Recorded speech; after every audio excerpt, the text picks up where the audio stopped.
Hello, hi everybody. Welcome. It's so good to have you here. Take a minute as you're logging on and just stop over into chat and say hi. Tell us where you're from. Tell us where you're from. That's a good place for us to start. I am Dr. Karen Curry Parker.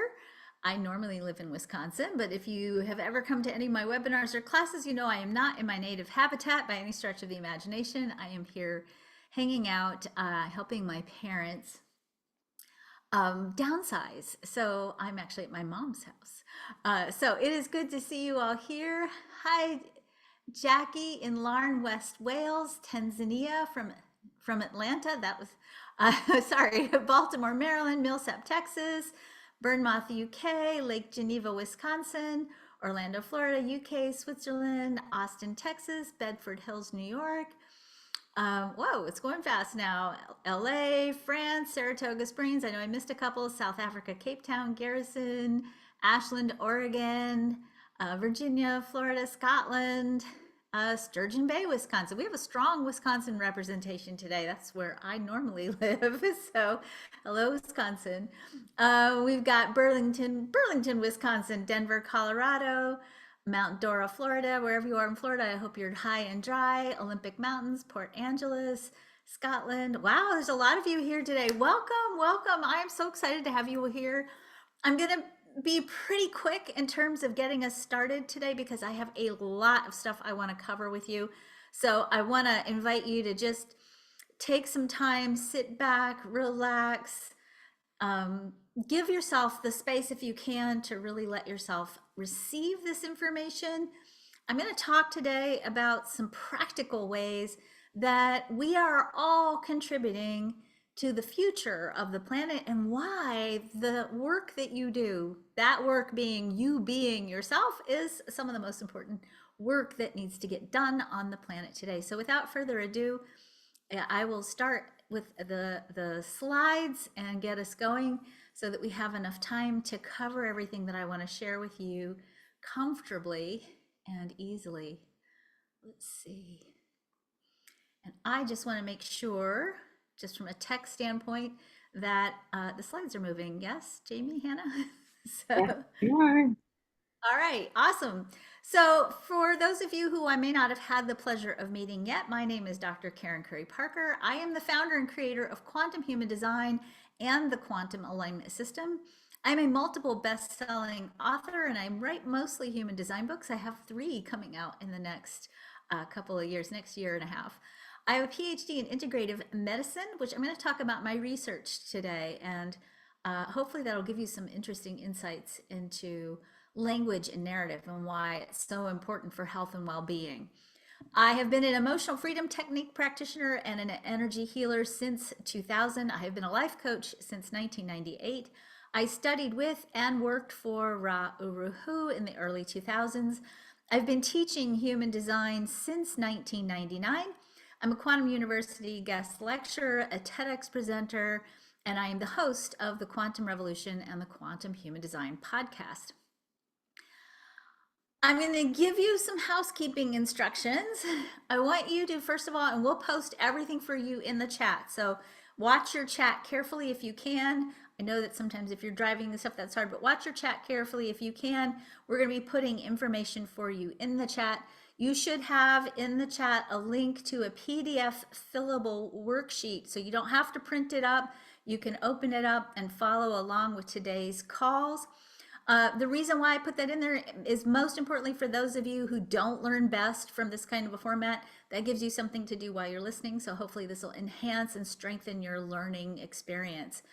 At the end of the call today, I'm going to invite you, and I'll post a link at the end of the call. I'm going to invite you to share with me your biggest takeaways from today's session. So we're going to give you a designated form, so don't email it to us.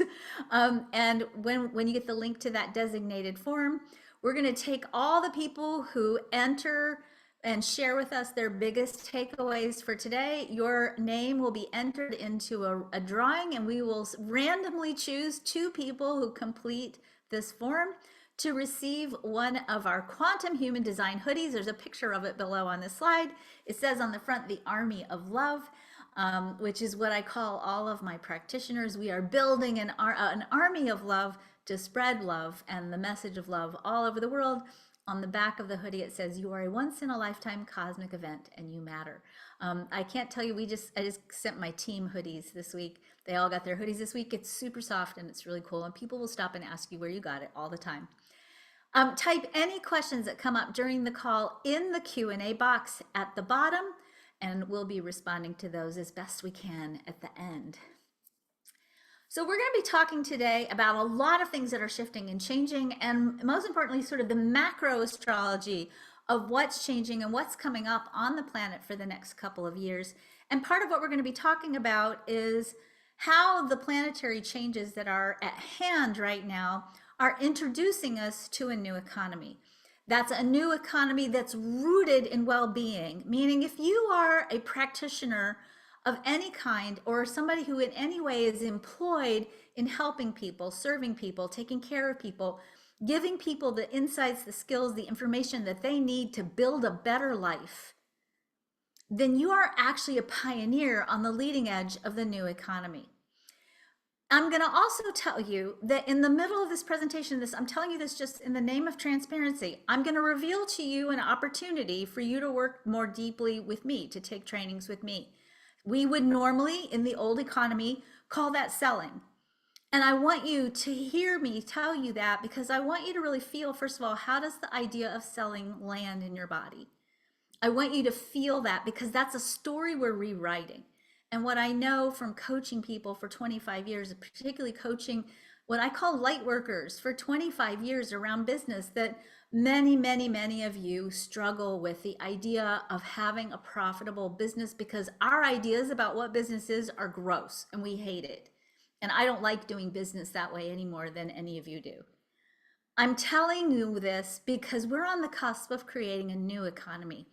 And when we're in this new economy, our business becomes a vehicle of service. And it's a vehicle of service that, yes, absolutely provides support, nourishment, care, love, profit, everything we need for ourselves so that we have the sustainability to keep doing this work of helping people be better in the world, to tap into higher states of well-being. And I'm also telling you this because I want to share with you that in business, and this is how I've personally been doing business for 25 plus years around human design. In business, only 2%, if you're lucky, 2% of people who hear you, who encounter you, are going to actually buy from you. That means 98% of the people who you touch are not your clients necessarily. But in the new economy of well-being, that means that everyone you touch with your business benefits from the work that you do. And so my hope today, I will sleep well tonight if I know that at the end of this call, 100% of you have gotten something of value that it will help you tap into higher states of well-being. So bear with me in the middle when I reveal an opportunity for those 2% of you who are maybe looking for this. And for the rest of you, please know that I will share this opportunity and then I'm going to go on and give you some more content. And that my goal today is not to sell something, but to give every one of you listening something important that's going to make your life better, that's going to reframe you, that's going to reactivate you, that's going to get you excited, reconnected, recalibrated so that we can keep moving forward in this powerful, powerful way that I think many of us really know and feel and sense in the heart of ourselves. It is up to us, all of us, to redefine the terms of business, including the concept of service, including the concept of profit, and even the definition of capitalism. And I personally believe that we've misinterpreted the doctrine of capitalism for a long, long time now, and that actually the invisible hand, if you go back to Adam Smith's original writings about capitalism, that the invisible hand of capitalism is compassion. It's not a secret moving force in the marketplace. What I think Adam Smith was saying is that when businesses have enough and they have more than enough, that more than enough then allows them to go and share. And really, in a new economy of well-being, all businesses have an obligation and a responsibility to contribute to the well-being of the world. And that's what we're building towards. So let's talk a little bit about what's up on the planet right now. We are literally in a long-term cycle where we are learning to reduce our reactivity. This is the end of a 400-year long cycle where we have been learning to reduce our reactivity and become more deliberate. We're at the end of this cycle. So we've reached critical mass with this cycle. We now have the knowledge to understand how to stop being reactive and become more deliberate. We're learning to decrease our own propensity for extremes, even though it might not look like it in the news right now. And this year, or this time, is both a time of alignment and resistance. And when we are not aligned, alignment and resistance create instant results. And so we're in this feedback loop at the end of this cycle where we are instantly seeing what's showing up for us in our outer reality. And it is in response to either our alignment, in other words, we're creating faster if we're aligned, or our resistance if we're not aligned. And most importantly, and I think this is a big, big piece, we're learning to use alignment, which is really the same thing as attention, versus pushing with our will, pushing with our willpower. And in order for us to be able to easily and peacefully shift our attention, one of the things we have been working on for the past 400 years is untangling ourselves from our conditioning, and most importantly, from our ancestral conditioning. We are rewriting the agreements and the stories we tell about who we are and how we are, both individually, on a community level, and on a collective level. Why is now such an important time? We are, and I'm not trying to, I really am not a fear monger. So please know that I am not sitting here saying, beware, war is coming, the end of the world is coming. I've actually gotten some emails about that this week from other people. I don't actually think that that's necessarily true. I am saying that the creative soup, the matrix within which we are building a new world, a new cycle, because we're on the cusp, we're at the end of a 400-year-long cycle. We're moving into a new 400-year-long cycle.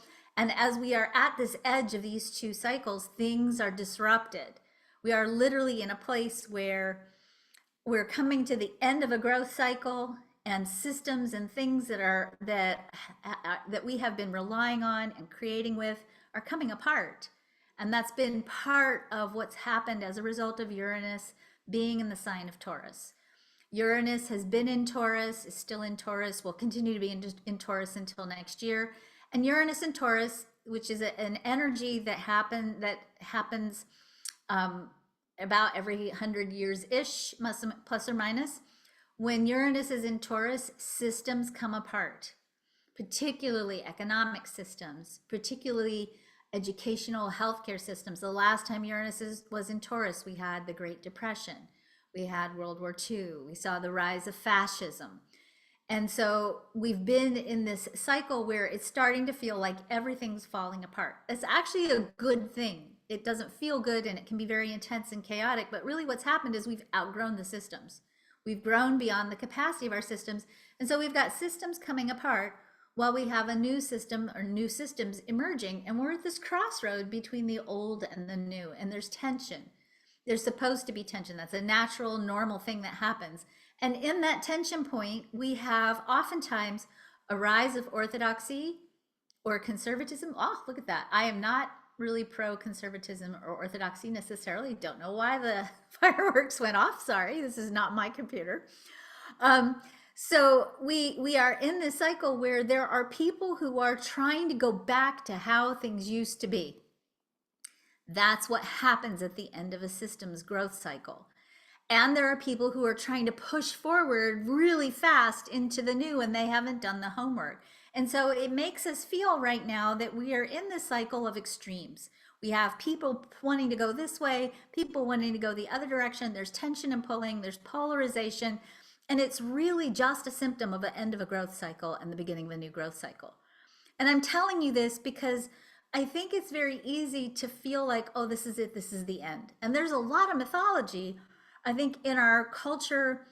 There's a lot of apocalyptic mythology in our culture, even in our religions, And really what's happening is that we're at the end of a global cycle.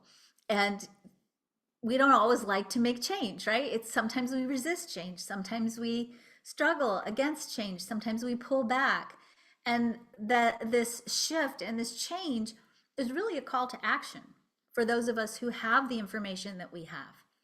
It's a call to action to say, it's really, here's what's happening. We have the opportunity as we move into this new cycle to either go into the cycle with full on chaos and tear everything down and have to start over and build anew, or we have the opportunity with great intention and great deliberation to not react to the polarity of what's happening and to instead stand in the middle of all of the disruption upheaval, stand in this midpoint and say, we want peace.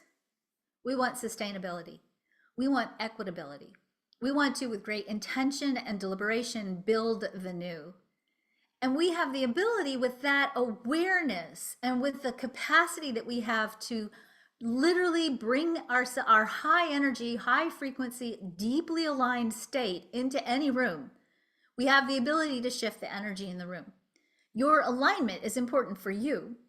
It's important for you because when you're aligned, you create a life of well-being. But if you're a leader in this new world, which I suspect most, if not all of you are, you wouldn't be here today.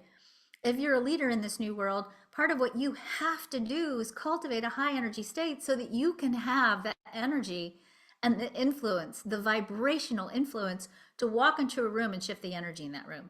To be the person that brings stability, creativity, expansion, possibility, and ushers in and creates an energetic matrix for change. This is probably going to be more important in the next 3 years than at any time this century.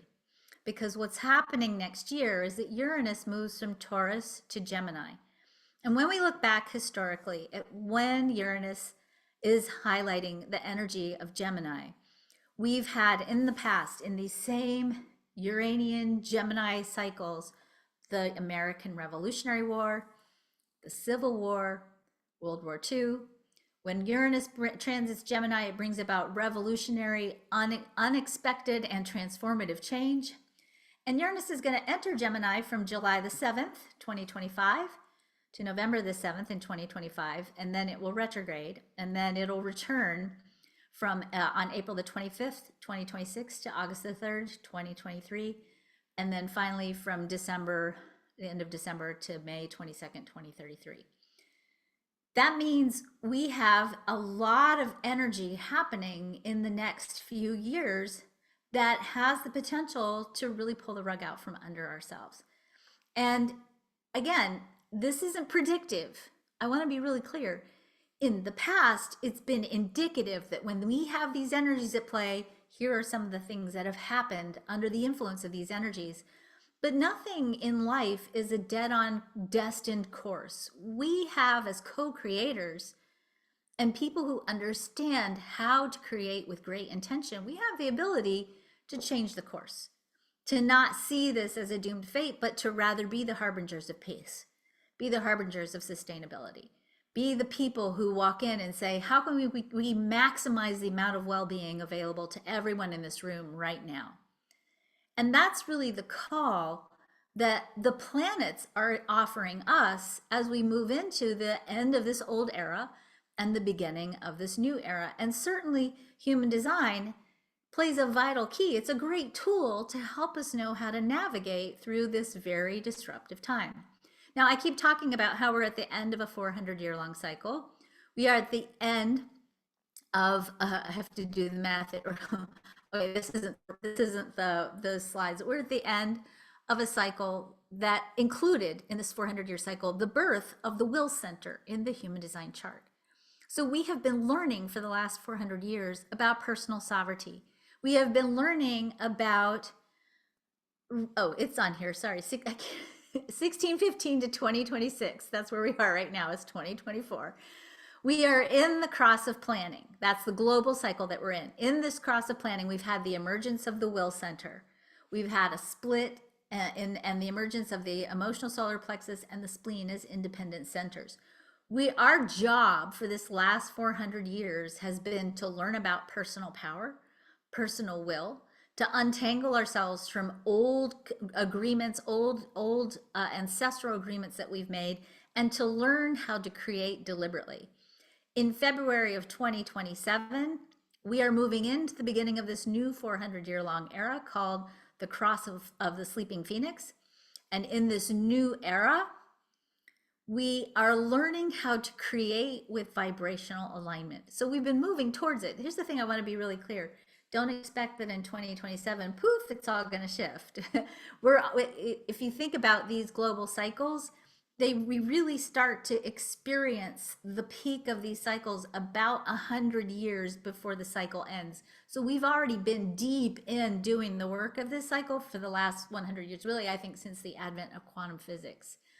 In this new cycle, we'll be babies as we start off in the new cycle. We're going to be learning all kinds of new ways of being human. It's kind of like we'll get training wheels to a certain degree. And part of what we're moving towards in this new cycle is learning how to create with vibrational alignment. We've really been talking about this a lot, I would say, in the last 15 years. And we're not going to just be talking about it as we move forward. We're going to be doing it. And we're going to be doing it in places that you would be surprised that we'd be doing it in the future. We might be doing this in our city council meetings. We might be doing this in our government meetings. I'm hoping that's what's coming, right? We might be doing this collectively in our families. We're going to be creating in a very different way. We're not going to be pushing with willpower anymore. We can't keep that up, right? We've depleted ourselves in every way. The enemy, and I say enemy deliberately because there's a lot of enemizing, if that's a word, in our culture right now. Go to social media. You can't post anything. Dolly Parton got in trouble the other day. Like, how does Dolly Parton get in trouble, right? We think we're all against each other, and there's a lot of fighting about who's right and who's wrong. And I want us all to take a breath and think about the real enemy, because we're not actually each other's enemies. We're not. We're siblings. We're divine siblings. We're all the parts of the same whole. Our enemy, though, is mediocrity, apathy, burnout, and settling. Because when we are creating from a mediocre place, or we become apathetic, especially if we think, oh, I've been trying so hard and it's not working. When we are burned out, the other sister to, we've tried so hard and it's not working. And we settle. We accept less than what we want. And we consider that the norm, right? We normalize settling. We normalize more mediocrity. You can't always get what you want, right? That's part of our cultural story in some cases. And I'm going to say that's settling. That's settling. And part of what causes us to settle is trauma. Because every single time we have an event or an experience or a perception of something that causes us to lose our connection to our sense of value and causes us to lose our connection to the unique gifts that each and every one of you have to give the world, when we lose that connection, we experience that as micro trauma.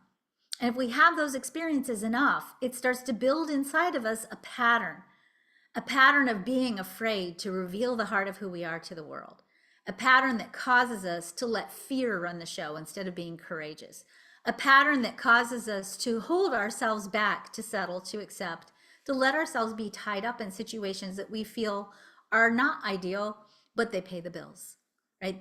We settle instead of allowing ourselves to really get serious and answer and create in alignment with the big picture, the big dream, the big desires that we really have for ourselves. What we have to do if we're going to move forward, and what really is the call to action right now, is we have to clear trauma. And that doesn't mean we go deep into the shadow and focus on what's wrong and what's broken, which is what I think we've been doing a lot of lately. And I don't think that's necessarily serving us. In fact, new research shows that if we do that enough, we get stuck in old tape loops and we get lost in the shadows of doing shadow work. But that instead, we have to begin to rewrite and retell the stories we tell about ourselves. Our trauma lives in our stories. And every time we tell a story, and you know you're telling a story, I'm gonna lovingly and gently bust some of us. I do this, we all do this, okay? But if you tell a story about yourself, and you know the cadence of that story so well to where you almost have the story memorized, and you're telling that story and you're telling the story to a point where you know, like, this is the part of the story where I usually start to cry. And this is the part of the story where you add these certain dramatic terms and phrases. When we've gotten so accustomed to telling our stories, and those stories usually include reasons why you can't, the things that have happened to you that are preventing you from, the reasons why it's not okay or safe or acceptable for you to stretch into your dream. The more we retell that story, the more we recreate it. And I'm going to show you later when we go through my research how that actually impacts everything in your life, including your immune system. And why one of the things we have to do is to stop focusing on the darkness of the shadow, but instead look at telling better stories to get us out of the dark and into the light. Your outer reality, including your body, is a manifestation of your story. When we talk about human design, we forget a lot of times, depending on where you've heard about human design, that human design isn't supposed to be something that defines you in a box. It's not supposed to be you're this and therefore you can't do that. Your human design strategy and authority in your chart is a prescription to help you remember how it feels in your body when something is right for you or not. That's the whole purpose of understanding strategy and authority. And in a lot of ways, when I see people teaching human design now, and I've been doing human design since for 25 plus years now, then in all the ways that I see people talking about human design right now, I see a lot of people using it to say, you're a this and you're a that, and you can do this and you can't do that, and you have to follow the strategy and authority. And they forget that the purpose of the strategy and authority is to help you remember how your body feels when something is right for you or not. And you have to understand what that feels like so that when you walk into a room or you encounter a situation where the unexpected is happening, or the rug has been pulled out from under you, or there's a lot of information or misinformation that's been manipulated, you have to be able to lean into your body and feel what is truth for me, and to trust that so that you have clarity and you know how to take the next right step and the next right step and the next right step. Your strategy and authority is a prescription for healing. Even Ra taught all types can do everything, but there isn't, I'm a type this, therefore I can't do that. All types can do everything, but you have to enter into your relationship with whatever it is that you're doing correctly by type. Your human design chart is a tool to help you tell a better story. Because as I said, the stories you tell about who you are and how you are creating your experience of the world, including your physical wellness and well-being. So let's talk for a minute, and I want to share with you the power of language and a little bit about why I created quantum human design. So this is a little bit of a long story, so bear with me. I'm going to go through this. And I'm going to go through this a little bit quickly. Some of you may have seen this before. I do want to say, because I know I'm throwing a lot of stuff at you today, I will post the replay of this presentation on YouTube. I will make sure that you also get access to the slides so you can go through and look at the slides. So we'll post a link to the slides as well. So I want you to really listen and feel this information today. If you are a first line profile, or if you have the gate 48 defined and you want to go back and listen to it again, I will post it so that you can listen to it again. So let's talk about the power of language and quantum human design. We know from research now, I should probably give bonus points to anybody who hears my mother's cuckoo clock. Did you just hear it? So we know from research that DNA responds to language. In fact, if you put DNA in a jar and you speak terrible language, if you say bad things about it, and if you speak beautiful, positive language to DNA, it actually uncoils and expands. And when DNA expands, its capacity to hold light, photons, increases. And we don't really know what DNA does. I mean, we still tell the story about DNA and it contains your genetic code, but really actually we don't know 100% what does DNA actually do in the body. There's still a lot more questions than there are answers about DNA. But we do know that language and DNA affect each other. DNA responds to language. So do many other things. Russian scientists have used language and the syntax of language, which is universal across all languages. They've used the syntax of language, programmed it into radio frequency waves, and they've been actually able to splice DNA with language syntax. That's unbelievable. Like, they are able to splice DNA without equipment. Basically, they use language to splice DNA. If you're familiar with the work of Dr. Amuro, sorry, I'm getting his name wrong. Forgive me, somebody else share his name for me. I always mess up his name, and I'm so sorry. But he is a Japanese researcher who studied the impact of language on water. Dr. Masuro Emoto, thank you. Dr. Emoto looked at water. He spoke words into water, and then he froze water, crystallized water, and he looked at how water crystallized in response to language. In this particular slide on the left, you'll see how water crystallized in response to the word love. On the right-hand side, you'll see how water crystallized in response to the phrase, "You make me sick." Now, the bulk of our body is comprised of water. And if we think about the impact of language on water, the words we use, especially the words in which we speak to ourselves, the words we use impact our physical wellness and certainly impacts the water in the body. We know that epigenes, which are the protein coats that regulate DNA expression, that our immune response, that memory, and our personal story, the story we tell about who we are and how we are to the world, impacts our DNA. So the way in which we talk about ourselves, our outlook on life, our conditioning, our ancestral lineage, all of these things impact our immune response and even our DNA. Harvard scientists found that in healthy people, simply recalling an angry experience from their past caused a 6-hour dip in the levels of antibody immunoglobulin A, the cell's first line of defense against infection. That's really powerful, and I'm going to come back to that later in this presentation. The most powerful words in the world, very simply put, are the phrase, "I am." I am is part of the story we tell the world and ourselves about who we are and how we are. Who you declare yourself to be actually builds a field of information on a quantum level.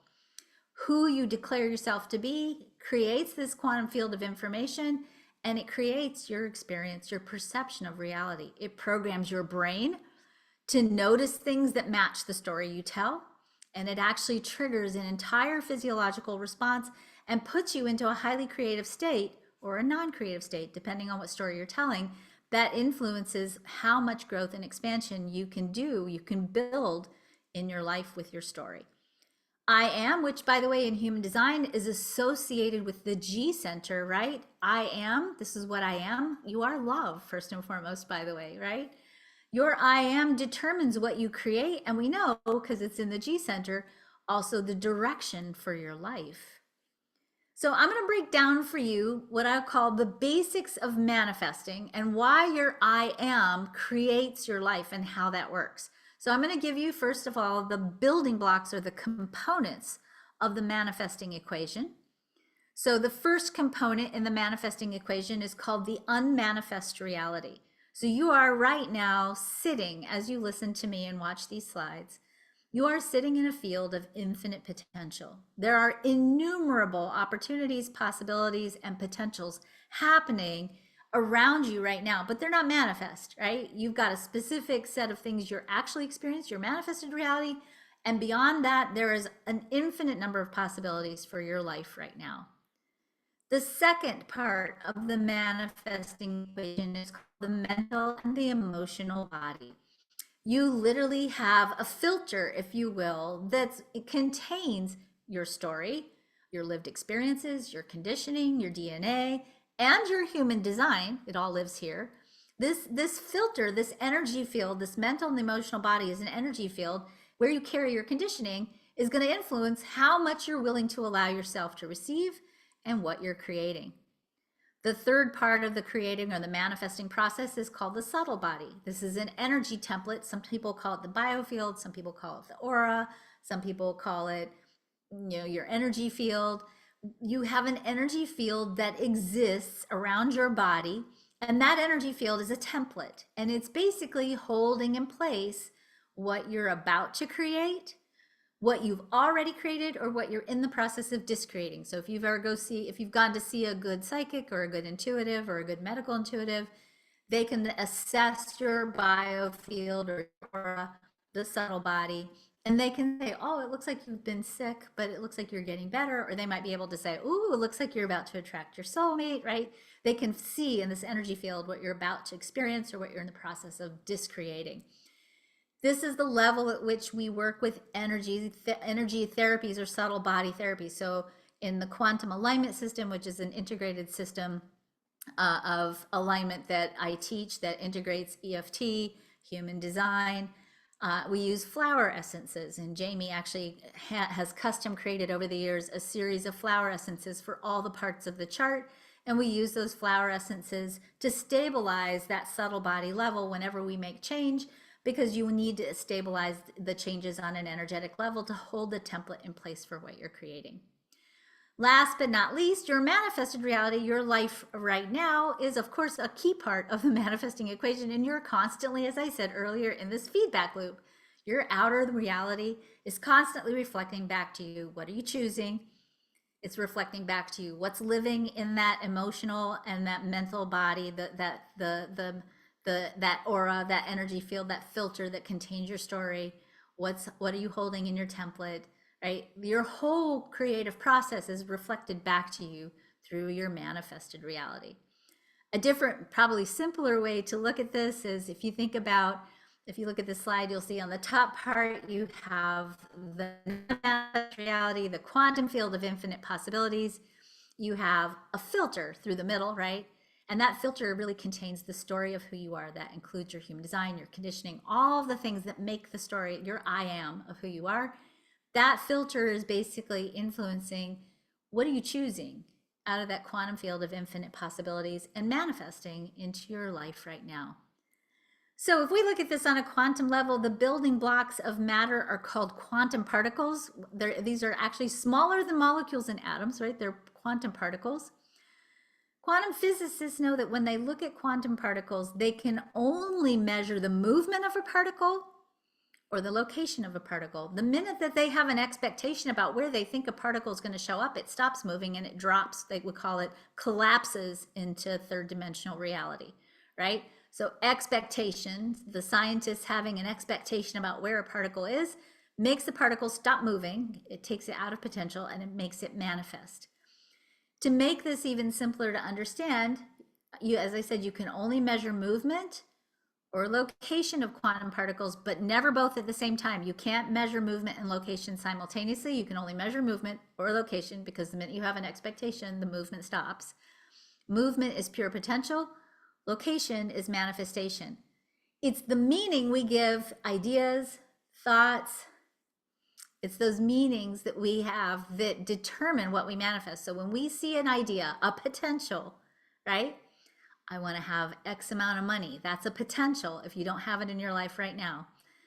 The meanings you give that money, I want to have, $10,000 in my bank account by Friday, but money is scary. I don't like money. I don't know if I can manage that much money. Where would I put that money? That's not possible. All the meanings that we give that money determines how that potential of money shows up in our physical world, in our manifest reality. The meanings that you have about ideas, thoughts, beliefs, possibilities, potentials are determined by the conditioning field. And if you want to create a different state of well-being in your life, you have to change the meanings that you have. Well, what does that mean? That means the stories, which is really where you hold your meanings. The stories that you tell are meanings that you have about ideas. The stories we tell about our lives determine what we create, or another way of saying that, they determine the potentials that we activate in the quantum field. So this is money in the United States, right? When you see this image of money, here's what's happening in you right now. You saw that image of money, and as soon as you did, your brain produced a photon storm, a storm of light, because your body functions, your nervous system functions with photons. That photon storm caused your body to produce neurotransmitters. So stop for just a minute and think about this. You just in this moment translated light into matter. That's how powerful you are. When you did that and you created neurotransmitters, those neurotransmitters, which is a way that the nervous system communicates, those neurotransmitters produced a specific emotional frequency. And I say frequency because the emotional solar plexus is a center that operates with frequencies of energy. Emotions are frequencies. So your neurotransmitters produced a specific frequency of energy.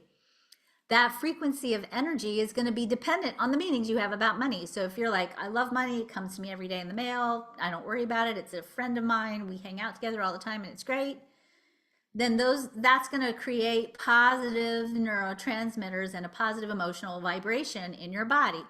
If you have negative meanings around money, if it worries you, if you're scared of the IRS, if whatever meanings you have, if you got negative meanings about money, that's going to create neurotransmitters in your body that match that emotion, that creates the emotional frequency that matches the story you're telling about money. That emotional frequency in turn calibrates the heart. And we know in human design, we have a magnetic monopole, a magnetic resonance field in the heart that is a monopole, meaning it only attracts. It's the source of the law of attraction. It also is going to calibrate your heart into a state of coherence, which is a measurable, highly creative state where the mind, the body, and the spirit are aligned. It's a highly creative state. It actually activates high levels of dopamine and serotonin. It allows us to see the world from a multiple perspective point, in a way that we integrate multiple perspectives. We see possibilities, and we actually can be healthier. We actually can reframe, rewrite our personal narratives. We can actually impact the quality of our health and well-being when we stay in a high heart coherent state. If you have negative meanings about money, when you create that emotional vibration that matches those negative meanings, you create a state of non-coherence, which means you actually activate a state of fight or flight, or low grade adrenaline, a low grade cortisol response that is actually a non-creative state. It actually shuts down the creative parts of the brain and puts you in survival mode and continues to, again, recreate that experience of money is scary, bad, hard, etc. So photons are part of our creativity medium, or part of our creative medium, but what inspires the movement of the photons in the first place, as I said, is the story you tell, the story about who you are and how you are. So let's talk about that in the context of the research that I did for my PhD last year. So I shared with you a study from Harvard, and a study in this Harvard study. They had people tell the story of something that happened to them that made them feel angry, and they measured immune response. And what they found was that when we share negative memories and we tell them out loud with our mouths, we tell the story of a negative memory, it actually causes our IgA, which is a significant part of our immune function, causes our IgA levels to drop. My hypothesis was, if we have memories that feel disempowering that cause IgA levels to drop, if we rewrite the memory, if we rewrite the story we tell about the memory, does it cause IgA levels to go back up? Meaning, can we restore the healthy function of our immune system? So I did an experiment. In part 1, I had 50 subjects. I measured the baseline salivary IgA levels. I had the subjects tell me a story of an event or a memory that made them feel devalued or disempowered. I then reassessed the baseline salivary IgA, and I found, just like they did at the Harvard study, a significant decrease in the IgA response, meaning your immune system function went down in response to telling a story about an event that made you feel devalued or disempowered. Physical symptoms of low IgA include frequent infections. That includes sinus, lung, and digestive infections. People with IgA deficiency are also more likely to have allergies and digestive and autoimmune problems such as celiac disease or lupus. I put this here for all of you because one of the things that I've learned in the years that I've studied human design is that I have a lot of clients who, especially projectors, by the way, who show up who are in a state of chronic low IgA. They have unexplained or inexplicable chronic health issues because they're so depleted and burned out and their immune system is in such a low state. And I wonder how much of it is because They've been told enough times that it's not okay or safe for you to be who you are, how you are, and they've internalized that message, and that impacts the immune system. I don't have hard research on that, but I have an hypothesis about that. In the second part of my experiment, I had the subject rewrite the memory using a template that I gave them, and I built that template based on the gates of the head center. So they had to write a new story. It was fantasy or factual, but but it had to have the format of like the hero's journey, right? I started off here, I had this thing happen, and then I ended up over here with this new perspective, right? And so in this story that they wrote, they had to talk about how their character, the main character in their story, learned something important that helped them heal their self-worth, or retold the story in such a way where they emerged the victor, not the victim. After they wrote that story, I had them read the news story to me, and I reassessed their IgA levels, and I found that they had a significant rise or even a return to their baseline IgA levels. What that means is that when we rewrite our stories, when we reframe our perspective, not only does it change what we manifest in our life, it actually can reconfigure, reset our immune response. So the template that I used, again, I'm going through this really quickly. I know this is a lot of information. I want you to get a lot of information from this. That this is the template that I used. I encourage you to use this on any event in your own life that maybe you are stuck in, an old story that you might be stuck in. This is part of a process that I teach called Story Lab, and Story Lab is an advanced training that many of my practitioners get when they go through our basic quantum human design trainings and our quantum human design coach programs. So the template says, is what you learned from the experience true?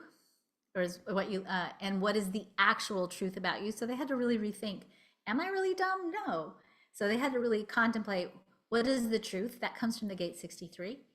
How would the story be different if you knew this truth about yourself? How would you have responded differently? What things would you have done differently if you had known the truth of how amazing you are? What is the bigger purpose, the bigger meaning, the bigger lesson for you in this experience? And how has this made you today? And how has this helped you remember the truth about yourself? And then I had them write a story about this new realization. And as I said, it can be like a real life story or even a fantastical one. So if it was really hard for my client, my research subjects to do this in a very hard conceptual way, I actually had them rewrite it from a fantasy perspective, and they were superheroes and they had superhero powers. It didn't matter. The brain didn't know the difference between a real life story or a fantastical story, because the brain is like that, right? So I want to encourage you, just as you think about this information, what can you do right now to start living from this new story? And that's just a question for you. And I'm going to share with you that rewriting these stories is part of the global call to action for us right now. We are being called to rewrite not only our personal stories, but the stories we tell about humanity, about peace, about equitability, about abundance, about sustainability. If we all start writing better stories and we start putting our better stories together, I suspect that we'll start creating a whole different experience of a reality, both individually and collectively. I know we will individually. I believe that if we build a critical mass of people to know how to use storytelling as a powerful tool of healing, intentional healing, that we can change the world. And human design is an incredibly powerful tool to help you reframe your story. It gives you a very specific storytelling format, and it allows you to really understand the full spectrum of what's happened to you. Human design, as I said earlier, excuse me, is not a labeling system. It's not a labeling system. You're not a what. The problem with how we teach human design is that we teach it as a permanent lifestyle. We teach wait to respond, wait for an invitation and recognition. We teach don't respond to anything inside your head. That's not what human design is. That waiting and that prescription of following strategy and authority is about teaching you to get reconnected to your inner wisdom. It's a healing prescription. When you trust that connection again, after losing it, after being told that you have to silence it, because probably for most of us, in our experience of the world, we've learned to silence our body. We've learned to silence our inner wisdom. We've had to do things that went against our natural self in order to fit in order to buy into the formulas of success that we've been taught, in order to live life the way that we need to be safe or accepted. And when we turn that connection to our body off, we lose our sense of self. We experience that as a micro trauma. We get confused. And eventually, for most of us, I suspect, we hit a point, we hit a wall where we can't go back. So things start to fall apart. The body starts to scream loud enough that we can't ignore it anymore. And we stop being able to tolerate mediocrity, apathy, settling, right? So your human design, the way we learn, many of us learn it, is not supposed to be a permanent lifestyle. It's supposed to get you back reconnected with the body so that you can then live, regardless of your type, in an endless flow of communication between you, your body, your inner wisdom, and the world. Your heart and how it feels in your body when something is right leaves you actually able to navigate the world without having to wait, once you remember what your body sounds like, what your body feels like. But somewhere along the way, we lost that crucial part of the human design story. I'm going to share with you, and I apologize if any of these are your comments, but these are comments that we've actually seen online that actually make me nervous. Because when we start to use human design as a labeling system, we get comments like this in forums, and I've seen these, and they make me really sad. This is a comment from a parent that said, "Please don't stone me for this. But sometimes I think it would actually be better if my son had not been born in the first place, as his whole life will be one big burden."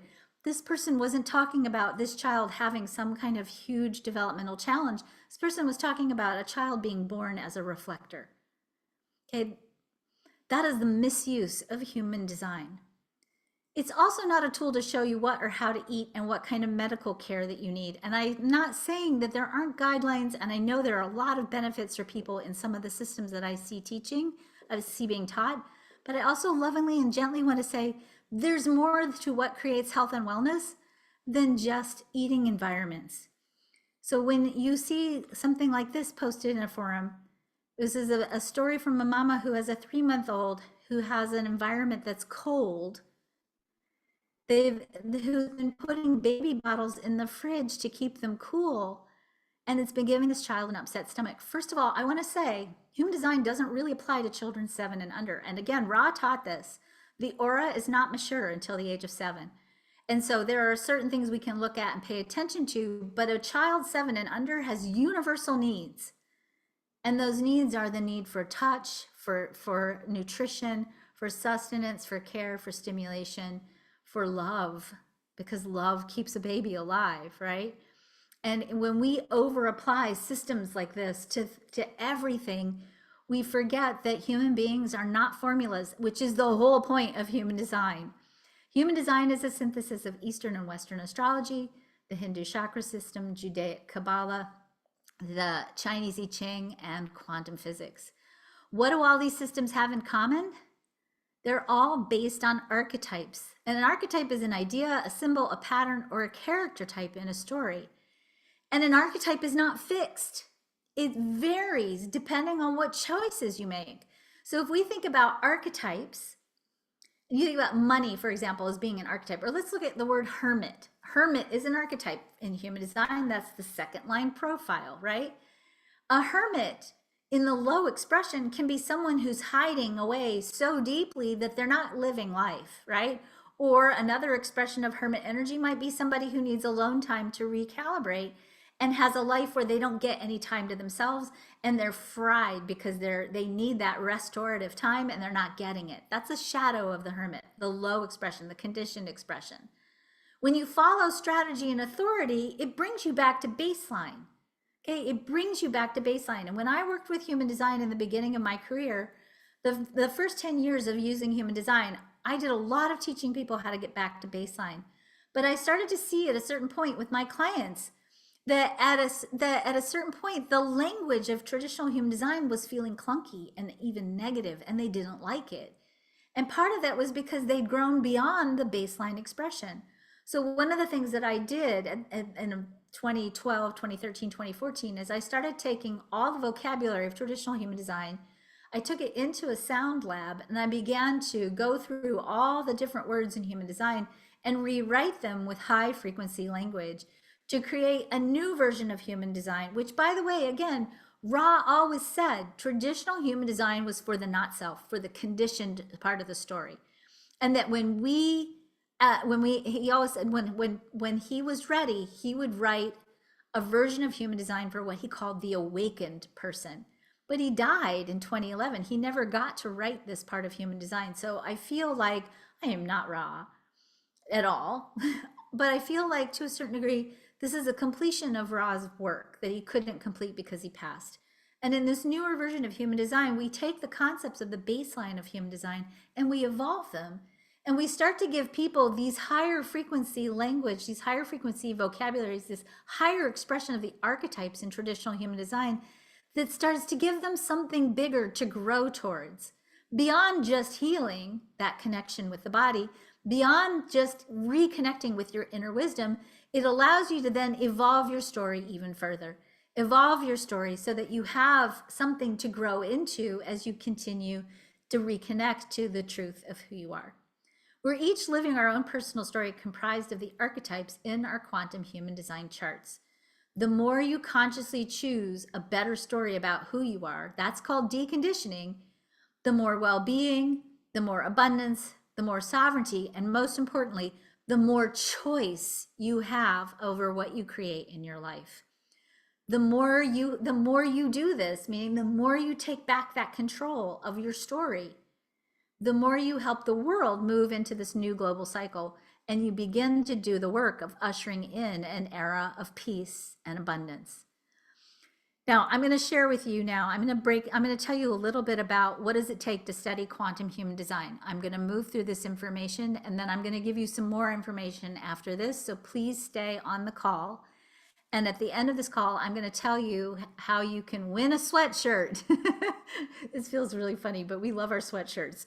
I'm going to tell you how you can win a sweatshirt, and I'm going to tell you what some next steps are for you, for yourself, beyond, this is not training, this is what you need to do for yourself in order to continue to stabilize your own connection to your own inner truth so that you can navigate these times of change. Now, you know that I teach quantum human design, and I certify people to become quantum human design specialists. This is a training system that I have been teaching, developing, and growing and evolving for more than 25 years. It is a teaching that is online. It's self-paced, so you have the opportunity to learn at your own pace. I've had people that have taken years to go through this program. I have somebody that works for me on my team who took the entire training in 3 weeks, which was unheard of. So each level of the training has a series of instructional videos, slides, study questions, and additional student resources that you can complete at your own time, at your own pace. We also have, because I know that just learning on live on Zoom or learning by video can sometimes be really hard. We also have weekly forums and an online community that's very, very active. So if you've got questions, you can either pre-submit the questions and I will answer them live on Mondays, which is when we have our live forums, or you can come live to the forums and I'll answer them live on the call with you. So each week you can attend our live virtual forum to ask questions. You'll get 24/7 access to our exclusive online community of fellow students and specialists. And we have the most amazing community. I don't even know how to put words to it. Once a month, we have a program called Monthly Chart Chat Live. This is a place where you can come as you're learning and practice doing readings. You get skill set. This builds your skill sets in the art of reading. You get connected to other human design practitioners who, by the way, they're guests on each other podcasts now. They help each other promote, market each other stuff. It's really beautiful. It also helps you build your confidence, gives you experience and wisdom, and really gives you an opportunity to connect with not only your own confidence, but your community. I'm not going to read these testimonials. We're going to post in the chat a link if you want to go read testimonials or you want to read wins from our students. I'll post that link in there in the chat, and you can go look at those on your own.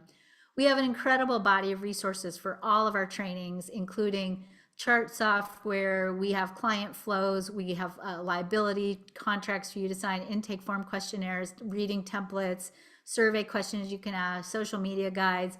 we really want you. Actually, we have a team goal, and that goal is we want everyone who certifies with us to, here's the cuckoo clock.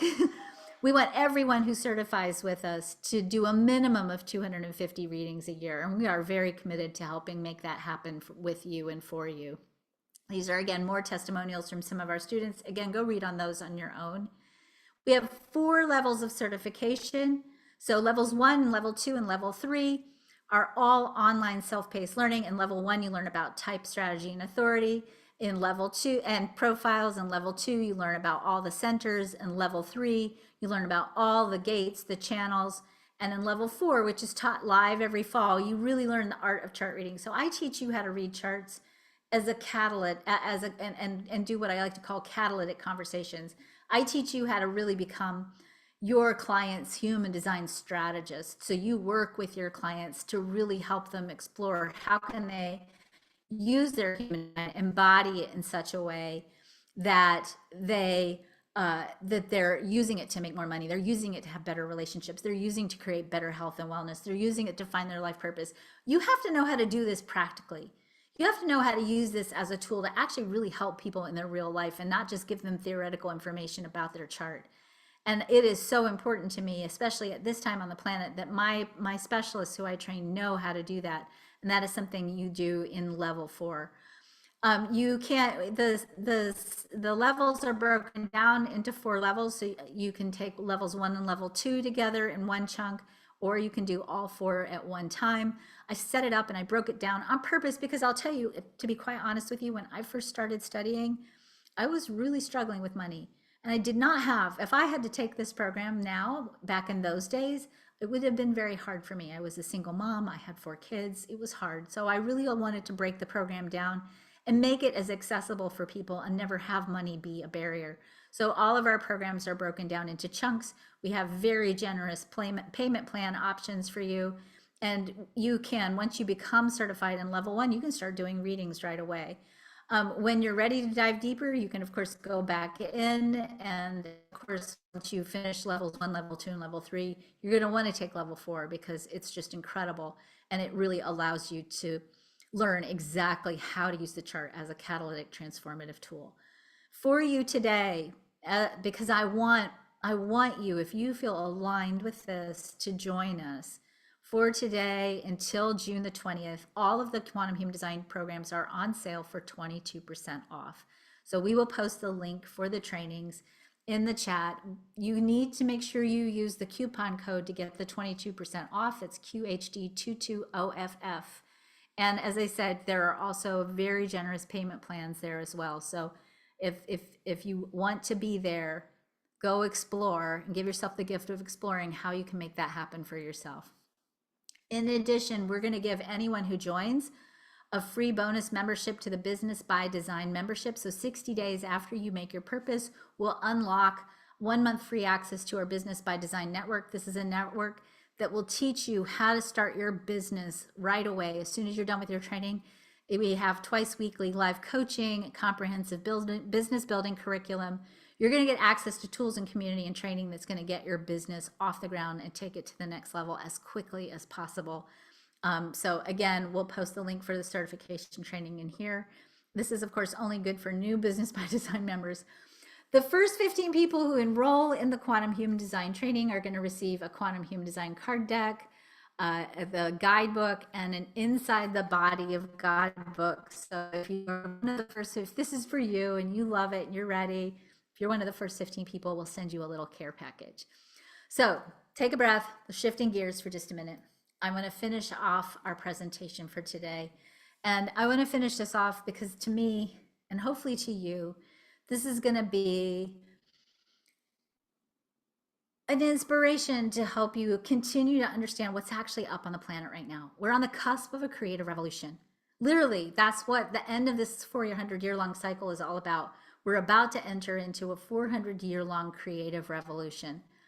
This creative revolution is going to be fueled by need and divine imperative, meaning it's part of what I think the universe and the cosmos wants for us. We're evolving, right? And we're evolving towards the fulfillment of the full potential of the heart of who we are.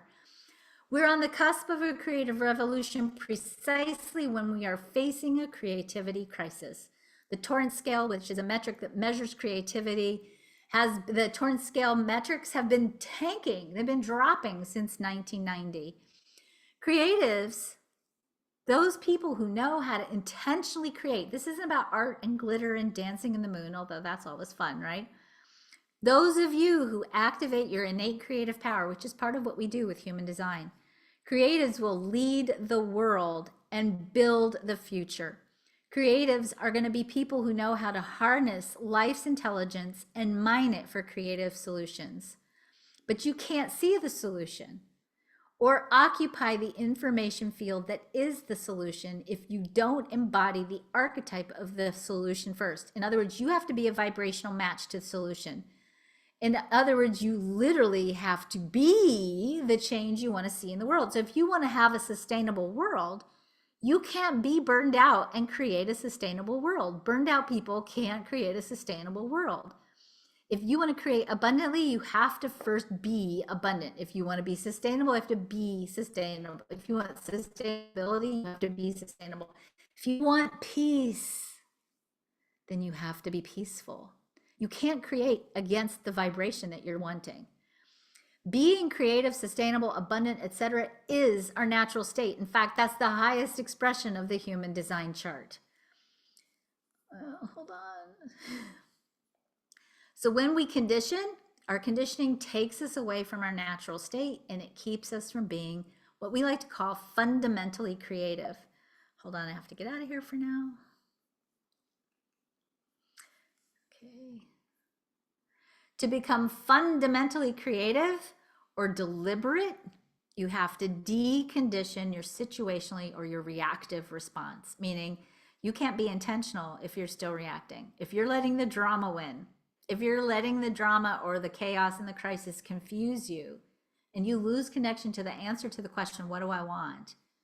And you react instead of intentionally realigning with the vibration that you're seeking, you're not being fundamentally creative. You're being situationally creative. So situational creativity happens in the moment. It's reactive. It's determined by your conditioning. It offers short-term solutions. It's finite.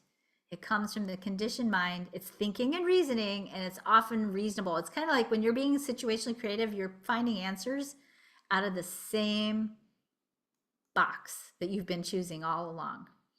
We are moving towards fundamental creativity. Fundamental creativity transcends our conditioning. It oftentimes arrives as an epiphany or aha. I like to say it comes in the shower, right? Boop, you have that idea in the shower. It comes from infinite source or life's intelligence. It's imaginative and possibility oriented. It aligns with cosmic order. It's unreasonable. Sometimes it's crazy, right? And here's the thing that's not on this list. It's also based in heart coherence. It makes your heart open. It feels good and exciting. And when we've deconditioned, the body responds with that excitement when you hit on a fundamentally creative idea. Deconditioning involves rewiring the brain, recoding our epigenetic programming, our ancestral memories. It involves a creative practice. That means you do it every day with consistency that protects you from being reconditioned and aligns you with life's intelligence. There's all kinds of different creative practices, but you got to have one. Creativity is a muscle that has to be trained.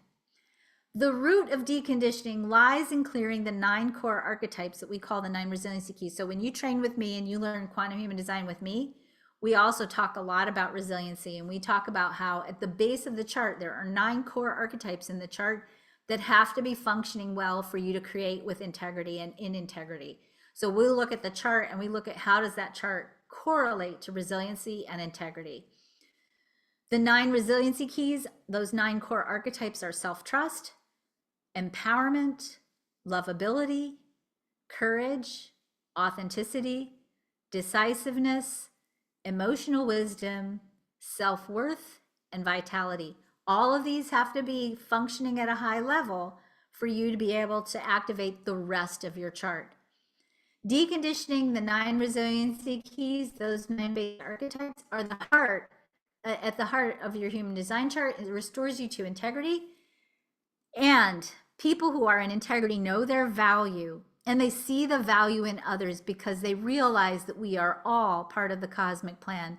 and that we all are who we are because of each other. Is that not the ultimate building block to peace and sustainability? When we are resilient and we create with integrity, we are living in a state of true humility. And when we are humble, we are living into the expression of a personal narrative that encompasses our unique, vital, and irreplaceable role in the cosmic plan. We take up no more than our right place, no less than our right space, and we uphold the value of our own life and consequences, and we see and honor the value of all life. Now imagine for a second if we were building a reality with human beings who lived with this degree of humility. How different would the choices and the decisions that we make be if this was how we are? We remember when we live from this place that we are all inherently valuable because we exist. There will not be anybody on this planet that is less than when we all learn to create from this place. We begin to recognize when we create from this place that we are part of the whole. And our actions not only serve the maintenance of our own value, they simultaneously serve the greater good. What would capitalism look like if this was how we lived? Think about that for a minute. When we rewrite our personal narrative to tell the true story of who we are, and that true story is you are a once-in-a-lifetime cosmic event, we add the expansiveness and the preciousness of our own narrative to the expansiveness and preciousness of the personal narratives of others. Living from an authentic, aligned personal narrative enhances well-being, the currency of the creative revolution on every level. And well-being is contagious. We all do better when we all do better, to quote the late Paul Wellstone. And we all do better when we're creating well-being from a fundamentally creative state and in alignment with life's intelligence. Once we decondition and live from a narrative that's based on our unique and vital and irreplaceable role on the planet, a narrative that is abundant, peaceful, valuable, and sustainable, we naturally begin to decondition and rewrite not only our own personal stories, but our collective narrative, the story of who we are together as humans.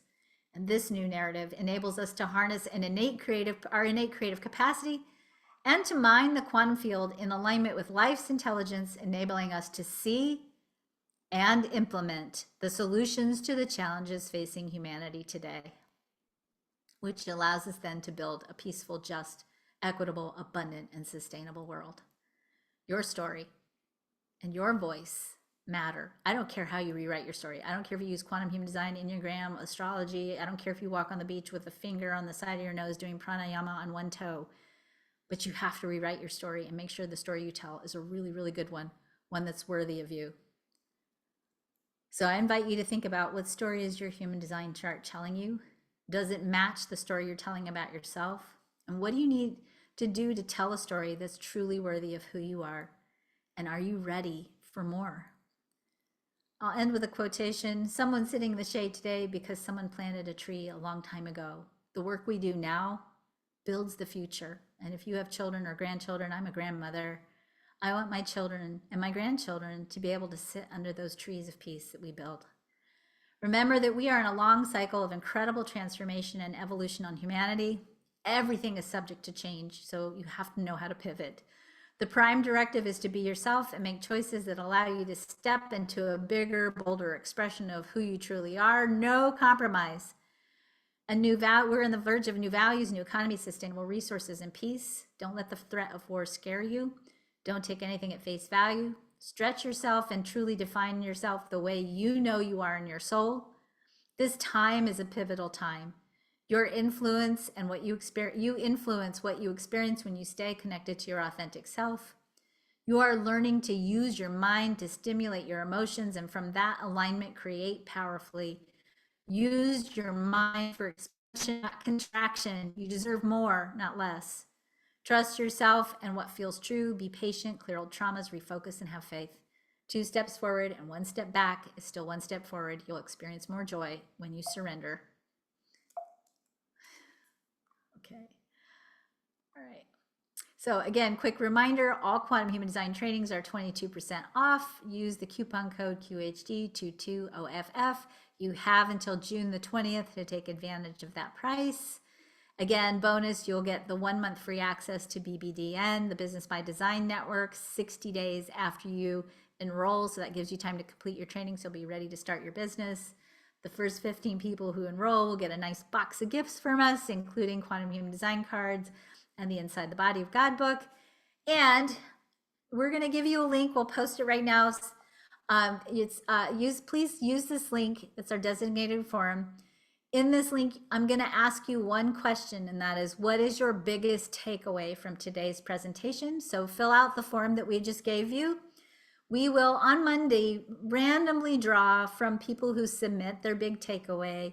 We'll randomly draw 2 names, and 2 people will be given an Army of Love sweatshirt. We'll mail that directly to you. So again, in the chat, we've posted a designated link. Use that link, please, to give us feedback on what your biggest takeaway is. And I just want to say thank you all so much for joining me, for being here today. And I am excited to have this time, and thank you for honoring me with the time that you spent with me. So I do think, Hannah, do we have time for a couple of questions? Yeah, we can take some questions. Okay. Let's go to Natalie's asking, would this training be beneficial to incorporate into other coaching services? She says, I'm a financial Totally. versus only Yeah, doing like HD ratings. yeah, no, you'll do it. I think that this is, so here's the truth. If you start integrating quantum human design into your coaching, you're going to have to restructure some of your coaching, because it will allow you to be much more targeted and much more effective, because you'll be able to get to the root of why your clients are stuck very, very quickly. And you'll also be able to give them a much bigger, broader structure for what they're coaching towards. So I definitely would say it's a great tool to add to your coaching practice. So. And then another question, can people who are not yet at baseline benefit from the quantum human design approach, or is it intended more for those who are already at baseline? So we teach both in the training. So in the training, you will learn how to take people from conditioned to baseline. So you learn traditional human design for sure, because most everybody is going to have to start with traditional human design. And then you also learn quantum human design. So you get the whole range of the training. You don't just get traditional human design, you get all of it. So. Karen, are there students of yours that have their own spiritual practice or community as well, and they also practice human design? Or do some of them incorporate their own spirituality with human design? Oh, I hope that they do their own spirituality. I think, I always think of human design. I think human design is an integrative tool with just about any practice. I tell people, if you do astrology, integrate it into human design. If you're Jewish, you can integrate it with human design. If you're Zoroastrian, you can integrate human design. If you do Enneagram, human design is a great complementary tool. If you're an energy healer, you can use human design. It's not a standalone tool. And I think that's a really important piece to understand. It's an integrative tool. It's an evolutionary tool, and it's designed to be integrated into everything. So. Yeah, and we have a few people asking if they get started with 1 and 2, if they can take 3 and 4 later on. Yes. Totally. Please just get started where you can, so you can join into our community and our family, and just start learning, right? Absolutely. Absolutely. Let's see. Okay. Are there certain things in our chart that would be strong indicators that we might be well aligned with being a QHD practitioner? Okay, that's the question we're going to end on, because I want everybody to hear what I have to say about this. There is nothing in the chart that's going to tell me whether you're going to be a great practitioner or not so great practitioner, because that's not in the chart. And so many times I see people look at the chart and they're like, well, what should I do? Here's what I'm going to tell you should do. Follow your heart. Follow your heart. Because when you follow your heart, you'll be taken to the right things for you to do. You can integrate human design into all of it if you want to, if that turns you on, if that's your passion, if that feels right in your body, yeah, do that. But your chart is not going to tell you, oh, you should be a nurse and you should be a fireman and you should be a quantum human design specialist. Anybody can do anything.